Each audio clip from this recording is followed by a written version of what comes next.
بنات، هاو بعد ما طبقتها على شعري كامل فزقته من الجذور الاطراف كله، وداكشي اللي شاط ليا حطيته على وجهي حيت الافوكاتو مزيانه للبشره الناشفه وفيها فيتامينات وغزاله للبشره. وهاد بذور الشيا راح توفن البشره، راني منزله لكم ماسك على ديال البشره ديالكم، يعني كيغذيها وغني بالفيتامينات والبروتينات. والبيض حتى هو راه معروف يعني غزال للبشره حتى هو. والزيت البلديه راه حتى هي زوينه، حتى هي راه غنيه بالفيتامينات وداكشي، حتى هي مزيانه للبشره.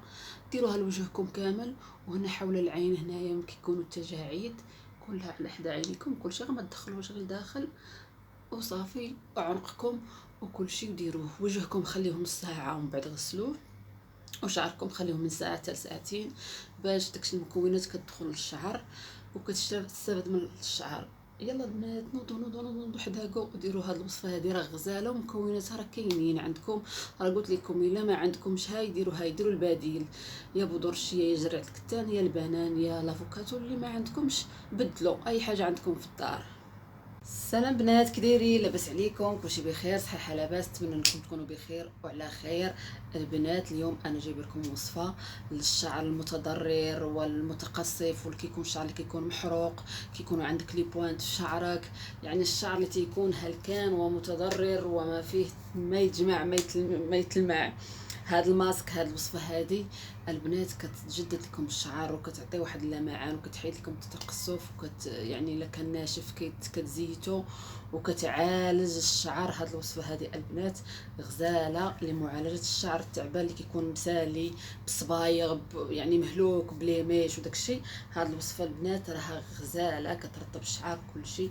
البنات اي وصفه عطيتها لكم ديروها. شوفوا انايا راه شوف النواضر، شتيش داكشي كاع كلشي. شوفوا الخلفه هذه راه كلها خلفه البنات، راه كتنوض ليا مازال وريتكم. ما شاء الله راه تخلعوا كلشي يعني من الداخل وكلشي كينوض ليا كيطلع ليا الشعر. كاع داكشي اللي الفراغات اللي كانوا عندي الحمد لله راه معمرو. البنات قبل ما ندوزو المكونات ما تنساوش تضغطوا على جرس الاشتراك وفعلوا الجرس، حطوا لي لايك باش يوصلكم كل جديد. والبنات اللي اول مره كيشوفوا الفيديو ما تنساوش لايك والاشتراك باش تنضموا لينا ان شاء الله، واللي جاي احسن واحسن. وما نطولش عليكم، يلا المقادير مقادير الوصفه، مقادير الكيكه. البنات المكونات اللي خصنا للوصفه عندنا افوكاتو يعني لافوكا، انا عندي نص هو طايب هو اللي غنستعمله. والبنات الا ما عندكمش لافوكا ديروا البنان، تكون بنانه تكون طايبه عندكم في الثلاجه تطابت صافي خمجات ديروها. الا ما عندكمش لافوكا استبدلوه بالبنان. وعندي زيت البلديه، وكاينه بيضه، وكاينه اهم شيء بذور الشيا. ها هو البنات راه هاد البذور الشيا راه درت لكم عليه، وراه قلت لكم فين تلقاو، يا اما تلقاو عند العطار يا اما تلقاو عند الهري الكبير اللي كتقدم عنده السلعه، عنده داكشي الحلويات وكل شيء تلقاوها عندها. والثمن ديالها راه رخيص ماشي غالي. وهاد البذور الشيا البنات راها مهمه للصحه، يعني سواء كلتوها سواء حطيتوها على بشرتكم او على شعركم، راه غنيه بالفيتامينات وبالبروتينات وبالكالسيوم. البنات دخلوا قراو على هاد البذور الشيا راه غزاله غزاله غزاله. ما علينا، حتى هي الا ما عندكمش تستبدلوها بزرعه الكتان، يعني تقريبا المكونات اللي في زرعه الكتان كاينين في بذور الشيا، يعني تستبدلوها بها. الا ما لقيتوش بذور الشيا، لقيتو بذور الشيا احسن بذور الشيا، ما لقيتوهاش استبدلوها بزرعه الكتان. واخا انا هنايا عندي معلقه كبيره ديال بذور الشيا، وغادي نغليها باش تتهير حيت كتطلق لنا داك الجيل، وحنا باغيين داك الجيل ديالها. ها هي حطيتها في كاسرونه، وغادي نخوي عليها كاس ديال الماء كبير، وغنحطها على النهار تغلي حتى كيولي لي الخليط جيل. يلا معايا شايفين البنات، هاي شوفوا من بعد ما كتبدا تغلى هاي كتبقى تطلق هذاك الجيل ديالها بحال زرعه الكتان. ولكن هذه فيها فوائد زايده كتير، فيها فيتامينات زايده على زرعه الكتان بزاف بزاف بزاف. ولكن فيها يعني من الفوائد اللي في زرعه الكتان في هاد بذور الشيا. داكشي علاش قلت لكم انا لما لقيتوهاش استبدلوها ببذور الشيا. شوف ها هي اختارت، وها هي راه دغيا كتطلق الجيل ديالها. شوف كتولي بس هذه راه غزاله للوجه للشعر تاكلوها، راه غنيه بالبروتين بالكالسيوم بالفيتامينات، غنيه غنيه غنيه غنيه غزاله. صافي من بعد ما كتطقلجي ديالها صافي كنطفيو عليها. شفتوا البنات كي كيولي الشكل ديالها، ها شوف كي كيولي جيل.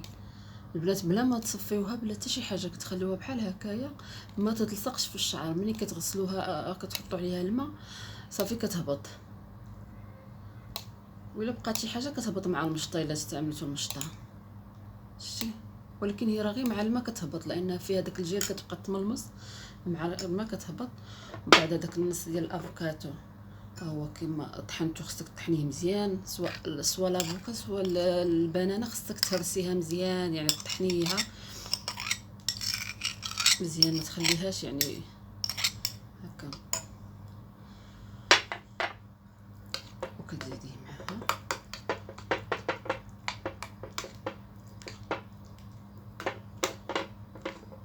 بنات هذا الماسك هذا جربوا، هذا راه علاج للشعر قسما بالله، يرطب لكم الشعر. البنات اللي شعرهم ناشف واللي شعرها متقصف ومتضرر يعني مهلوك، هاد الوصفه هذه راها كتعالج.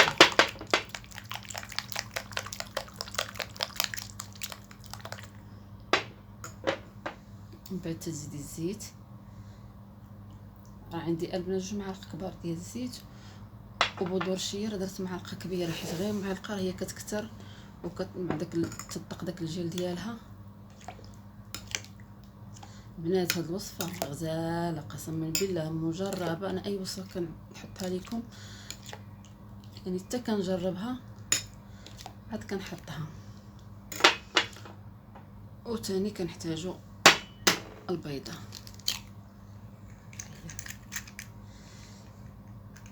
البنات كتخلطوا هاد المكونات كلهم مع بعضياتهم مزيان، ومن بعد غنطبقوهم على الشعر. شعر يكون نظيف ما يكونش موسخ، شعرك يكون يعني غاسلاه مثلا بيوم قبل، مثلا اليوم غدير الوصفه تكوني البارح غسلتي شعرك. البنات من بعد ما كتخلطي المكونات كلهم شوفي راه كيولي كريمي وزوين. البنات هاد الوصفه هذه راه خياليه، بس نتوما تشوفوا غير المكونات راه غتفهموا. البنات تفرقوا شعركم ومن بعد البنات طبقوها على شعركم، يعني بحال هكا غتبقاي تهزي وديري. انا راني بدلت شي حاجه اللي عادي، لبسوا شي حاجه اللي واخا طيح عليكم عليها هي ما كتطلق لا شي لون ولا شي حاجه بحال هكا، وكتبقاو طبقوها على شعركم كله من الجذور حتى الاطراف، من الجذور حتى الاطراف كله شعرك كله. ومن بعد يلاه سيروا نتوما طبقوها وتنطبقها ونرجع لكم. ها هي النتيجه الاخرى. انا غسلت شعري ودهنته ونشفتو، يعني ما درتش له شي شوار، غير نشفتو ومن بعد كنلويلو بباطشه واحد الساعه. وها هو البنات هاد الخلطه هذه كتخليك شعرك رطب وكتخليه كيلمع. شوف كتخلي لك واحد اللمعان في شعرك، فن البنات كتعطيها ليه. شوف كيبقى عندك لا تقصف لا حتى شي حاجه في شعرك. غزاله البنات هذه الشعر، يعني الشعر اللي كيكون يعني صافي متقصف وما فيه ما يتلبق، يعني صافي يتحرق بالصبايغ هذه راه علاج للشعر المحروق ويعني والتعبان، يعني اللي كيكون متقصف. البنات غزاله، جربوها غير جربوا داكشي اللي كنعطيه لكم، غير جربوه وغادي تشوفوا والله ما تندموا.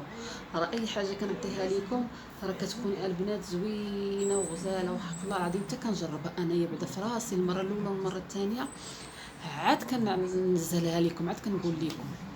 وحتى في وجهي، شوف حتى وجهك كتعطيك واحد الرطوبه للوجه، واحد البياض فن كيولي وجهك يعني غزال ما فيه حتى شي حاجه.